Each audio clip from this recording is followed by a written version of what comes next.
Nikita Mirzani tak umbar pacar barunya, pentingkan sayang tak pudar. Kabar Nikita Mirzani punya kekasih baru lagi diungkap di akun Instagramnya. Nikita Mirzani tampak mengunggah foto tangan saling bergandengan tangan.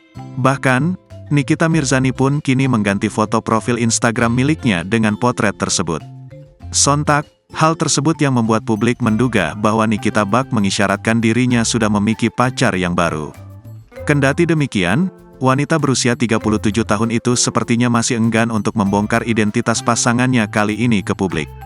Menurutnya, kini wanita yang kerap disapanya ini sangat menikmati kehidupan asmaranya yang baru tanpa perlu diketahui oleh publik.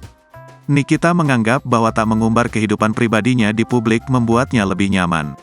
Secara belak-belakan, mantan istri Sajat Ukra ini meminta para warganet untuk tak perlu kepo terkait kekasihnya yang baru. Sekedar informasi, Nikita Mirzani sudah beberapa kali membangun biduk rumah tangga dengan beberapa pria. Sudah beberapa kali menikah, kehidupan rumah tangganya selalu berakhir di jalur perceraian dan tidak ada yang bertahan lama.